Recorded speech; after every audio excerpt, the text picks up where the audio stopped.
دیتا ہوں محترم علی بچہ صاحب کو، بڑے بچہ صاحب کو، کہ وہ اسٹیج پر تشریف لائیں اور اپنی حاضری لگوائیں۔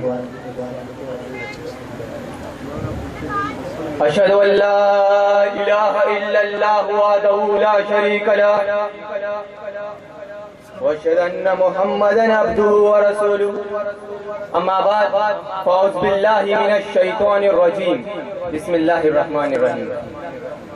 تلک الایام نداولها بین الناس، قال اللہ تعالی فی شان حبیبہ ان اللہ وملائکتہ یصلون علی النبی یا ایھا الذین آمنوا صلوا علیہ وسلموا تسلیما، اللہم صل علی سیدنا شفیعنا حبیبنا ومولانا محمد وعلی آل محمد بارک وسلم صلی علیہ۔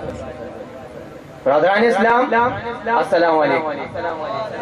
آج کی اس روحانی محفل میں آپ سب کو خوش آمدید کہتا ہوں۔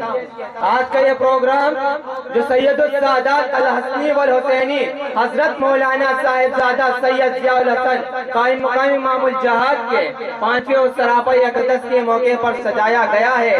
تمام عاشقان مصطفیٰ جو یہاں جمع ہوئے ہیں، آج تجدید عہد کا دن ہے۔ جس طرح میرے پیر و مرشد نے اسلام کی نشاط ثانیہ کے لیے اپنی پوری زندگی وقف کر دی، ہمارے لیے ایک نمونہ ہے۔ الحمدللہ 1924 سے میرے پیر و مرشد نے اسلام کی نشاط ثانیہ کا آغاز، یعنی بنیاد کا پہلا پتھر برے صغیر پاک و ہند نے رکھا۔ 1935 میں باطل کو یہی احساس ہوا کہ ہم وہ جو روح مسلمانوں میں مفقود کر دیے تھے وہ پھر سے اجاگر ہو رہی ہے۔ دبانے کی بہت کوشش کی، جس کے نتیجے میں تحریک جمعیت حزب اللہ مجاہدین کا آغاز ہوا۔ آج وہ روحانی تحریک جہاد فی سبیل اللہ کے آواز کی روپ میں عالم اسلام میں نظر آ رہی ہے۔ انشاءاللہ تعالی نشاط ثانیہ کے روپ میں خلافت مبشرہ کا قیام پل کی صورت میں دیکھے گی۔ کل جال حق وذاک الباطل ان الباطل کان زہوقا کا نظارہ ہوگا۔ اقوام ہند کے وہ ٹوٹیں گے یدخلون فی دین اللہ افواجا، فوج در فوج اقوام ہند مسلمان ہوگی۔ یہ اعجاز ہوگا نشاط ثانیہ اسلام میں، دین کا غلبہ ہوگا، باطل کا منہ کالا ہوگا۔ اے اللہ وہ دن جلا دے، اپنی حمد و ثنا قائم کر تاکہ تیری حمد و ثنا کرتے ہوئے تیرے دربار میں سرخرو ہو سکے۔ برادران اسلام، میں نے جو آپ کے سامنے آیات تلاوت فرمائی، تلک الایام نداولها بین الناس، اسلام کے عیادے کو نشاط ثانیہ کہا جاتا ہے۔ عیادہ ہی حیات کی دلیل ہے، اسی بنا پر حضور نبی کریم صلی اللہ علیہ وسلم کو حیات النبی کہا جاتا ہے۔ اسلام کی ابتدا تو عرب کی سرزمین سے ہوئی، لیکن اس کا عیادہ، اسلام کی ابتدا غریبوں سے ہوئی، لیکن اس کا عیادہ بھی غریبوں سے ہونا ہے۔ بد اسلام غریبوں سے یودہ غربا، تاریخ اپنے آپ کو دہراتی ہے، ہسٹری ریپیٹ اٹ سیلف۔ بدو عیادے کو سمجھنے کے لیے ہم تاریخ و قرآن کو سامنے رکھے تو یہ بات آسان ہو جاتی ہے کہ اسلام کا نشاط ثانیہ کیا ہے۔ اللہ رب العالمین نے انسانیت کی رہنمائی کے لیے 1,24,000 انبیاء کو بھیجا تاکہ انسانیت کو صراط مستقیم پر گامزن ہو کر رحمت للعالمین کی آمد پر اپنے ایمان کی تکمیل کر سکے۔ جب نسل انسانیت میں اخلاقی اور روحانی اور قلبی کیفیت میں قوت برداشت پیدا ہوئی، حضرت عیسیٰ علیہ السلام کے 570 سال کے بعد جب دنیا پیاسی ہو چکی تھی، تب عرب کی سرزمین سے ایک آواز لا الہ الا اللہ محمد رسول اللہ بلند ہوتی ہے، جو کیسر اور کسریٰ کے تخت کو الٹ کر رکھ دیتی ہے۔ پھر کیا تھا؟ جابر نظاموں سے چڑھا کر انسانیت کو انتہائی پستی سے نکال کر عرش پر بیٹھنے والے سے ملا کر چھوڑتی ہے۔ تاریخ شاہد ہے، کیسر جو سرمایہ دار عیسائی آج دنیا پر راج کر رہا تھا، دوسری طرف کسریٰ جو خدا کا منکر آدھی دنیا پر وہ اپنا سکہ منوا رہا تھا۔ ایسے وقت میں ایک جزیرے عرب سے غریب اٹھتے ہیں جن کو اللہ تعالیٰ کیفی سے تشبیہ دے رہا ہے، قزرائن اخرج شطرہ فزرہ فاستوى علی سوقہ، قزرائن اخرج شطرہ فزرہ فاستغرس فاستوى علی سوقہ۔ یعنی اسلام اپنے ارتقائی مراحل میں ایک کھیتی کی طرح ہے جس میں ابتدا میں بیج بویا جاتا ہے. وہ بیج ایک ملکے کی حالت میں کمزور نمودار ہوتا ہے جس کو قرآن کریم قذرۂ نخرج شطرو سے تشبیہ دے رہا ہے. دوسرے ارتقائی مراحل میں وہ شجر اسلام شاخوں کی کیفیت اختیار کرتا ہوا پھیلتا ہے جس کو قرآن کریم فضلو سے موسوم کر رہا ہے. تیسرے ارتقائی مراحل میں وہ بیج وہ درخت اسلام ایسا ایسا اتنا قوت برداشت میں پیدا ہو جاتی ہے کہ وہ ساتھ زمانے بھی اپنی جگہ سے نہیں ہلا سکتا. اس کے کیفیت کو قرآن کریم فاستغلظوا سے موسوم کر رہا ہے. چوتھے ارتقائی مراحل میں وہ درخت اسلام مضبوط ہو جاتا ہے اور جوان ہو جاتا ہے اور اس میں پھل نکل آتا ہے. اس کیفیت کو قرآن کریم فاستوى علی سوقه سے تشبیہ دے رہا ہے. صدر اسلام کے 4 ارتقائی مراحل کو حضور نبی کریم صلی اللہ علیہ وسلم کی زندگی کے وہ 4 انقلابی اقدامات ہیں جس کو ہم تبلیغ کی جد غزوات و جہاد کے نام سے موسوم کرتے ہیں.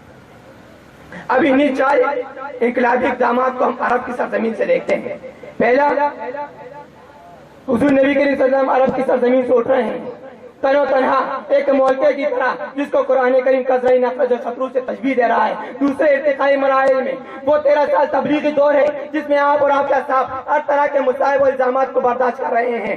3 سال تک شب تعلیم میں رہنا پڑ رہا ہے. مکہ کے بازاروں میں پتھر کھانے پڑ رہے ہیں. یہ آپ کے گھر کا معاشرہ ہو رہا ہے. جب تبلیغی کاموں میں رکاوٹ پیدا ہوئی تو آپ مکہ سے شمال کی طرف مدینہ منورہ ہجرت فرما رہے ہیں جہاں آپ کو طاقت فراہم ہو رہی ہے. اس ارتقائی مراحل کو قرآن کریم فضلو سے موسوم کر رہا ہے.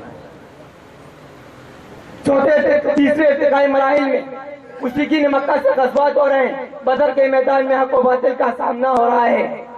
مشرکین کو شکست ہو رہی ہے. صحابہ اسلام کو فتح حاصل ہو رہی ہے. اس ارتقائی مراحل کو قرآن کریم فاستغلظوا سے موسوم کر رہا ہے. چوتھے ارتقائی مراحل میں 10,000 کچھ طاقت کے ساتھ حضور نبی کریم صلی اللہ علیہ وسلم مکہ معظمہ میں داخل ہو رہے ہیں.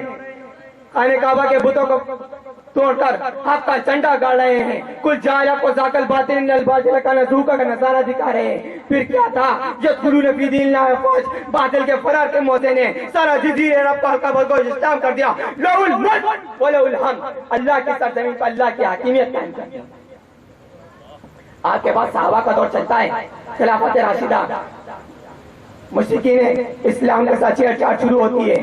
قبول اسلام جزیہ والجہاد ان شرطوں کی حجت کے بعد قیصر و کسریٰ کے خلاف مجاہدین اسلام کو بھیجا جاتا ہے جو قیصر و کسریٰ کے تخت الٹ کر رکھ دیتا ہے. اس چوتھے ارتقائی مراحل کو قرآن کریم فاستوى علی سوقه سے موسوم کر رہا ہے. یہی وہ 4 انقلابی اقدامات ہیں جو بدر میں ہوئے اور نشاط ثانیہ میں بھی یہی وہ 4 انقلابی اقدامات کا ہونا ہے. یہ لازم ہے اور یہ اسلام کی بنیاد ہے اور یہ بنیاد حیثیت رکھتی ہے. اب ہمیں سمجھنا یہ ہے کہ اسلام کی ابتدا تو عرب کی سرزمین سے ہوئی ہے لیکن اس کے اعادے کے لیے کون سا علاقہ کون سی جگہ اللہ تعالیٰ نے نشاندہی کی ہے. حضور نبی کریم صلی اللہ علیہ وسلم کی حدیث دے لیں. میں عرب میں ہوں عرب مجھ میں نہیں. میں ہند میں ہوں مجھے ہند سے ٹھنڈی ہوا آ رہی ہے. شاعر مشرق علامہ اقبال کا خوب اس حدیث کی عکاسی کر رہے ہیں. میرے عرب کو آئی ٹھنڈی ہوا جہاں سے میرا وطن وہی ہے میرا وطن وہی ہے. اگر ہم اسے اور سمجھنے کی کوشش کریں تو تفضیل ہند والی حدیث دے لیں. انا ابو ہریرہ قال وعدنا رسول اللہ صلی اللہ علیہ وسلم فی غزوۃ الہند فإن أدركت أنفسكم من نفسي ومالي وإن قتل كنتم من أفضل الشهداء وأنا أرجو وأنا أبو هريرة المعروف.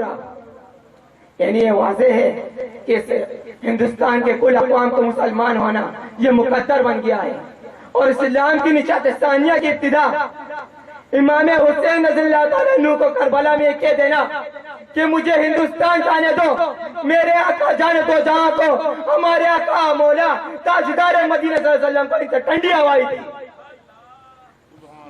مگر آپ کی اس تمنا کو دشمن نے بدنیتی پر معمول کر کر کربلا کے میدان میں آپ کے بعد طرف ساتھیوں کے ساتھ انتہائی ظلم ستم ڈھا کر شہید کر دیا.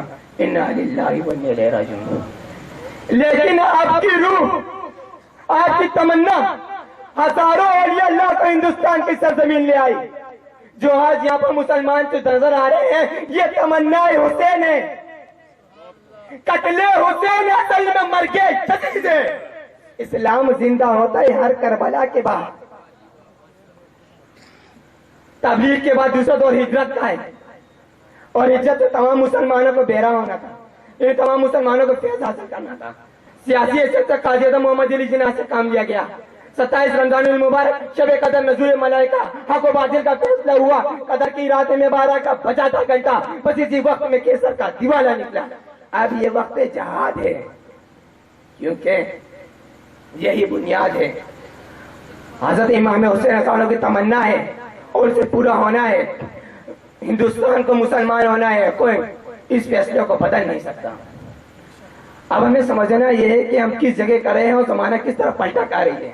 میرے سے پہلے مقررین نے آپ کو زمانے کی عرفان کرا دی ہے، مگر میں چھوٹے الفاظ میں آپ کو سمجھانا چاہوں گا۔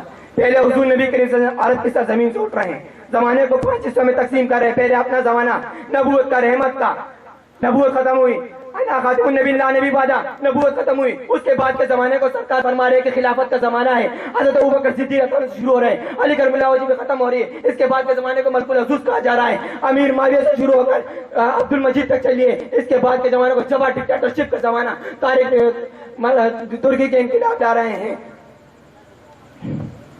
ترکی کے انقلاب جو کمانا تعلق ترکی میں انقلاب لا رہے ہیں، وہ زمانہ چلتا ہوا، یہ اب جبر کے زمانے سے ہم گزر رہے ہیں۔ اس لیے ہم تمام جتنے جابر حکمران سب کو لپیٹا جا رہا ہے، کرنل قذافی، عبداللہ صالح، صدام، مشرف، ان سب کو لپیٹ دیا گیا۔ اب ہم ایسے زمانے میں آ چکے ہیں جو حضور نبی کریم صلی اللہ علیہ وسلم فرماتے ہیں کہ ایک وقت آئے گا مسلمان پر یہود و نصارہ اس طرح ٹوٹ پڑیں گے جیسے کھانے کی پلیٹ پر ہے بھوکا۔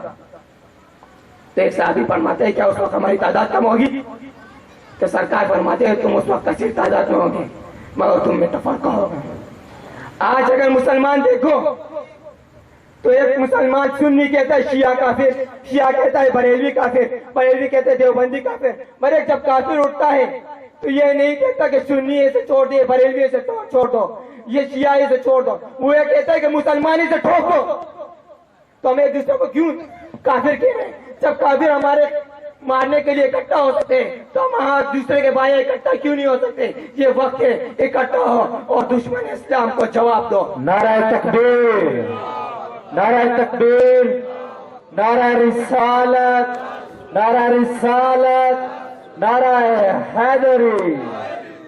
یہ اللہ کا ارادہ ہے، یہ اللہ کا وعدہ ہے، حضور نبی کریم صلی اللہ علیہ وسلم کا ارادہ ہے اور وقت کا تقاضا ہے، کیونکہ قرآن چیخ کر پکار رہا ہے وعد اللہ الذین منکم وعملوا الصالحات لیستخلفنہم فی الارض کما استخلف الذین من قبلہم۔ وعدہ فرمایا اللہ نے ان لوگوں سے جنہوں نے نیک عمل کیے دوبارہ خلافت دے گا جس طرح پہلا دیا تھا۔ ابھی وقت ہے ساتھ دو خلافت کا، یہ وقت ہے کیونکہ آنے والا دور بھی خلافت کا ہے۔ تا خلافت کی بنا دنیا میں پھر ہو سوال، لا کہیں سے ڈھونڈ کر اسلاف کا قلب و جگر۔ وآخر دعوانا الحمدللہ رب العالمین۔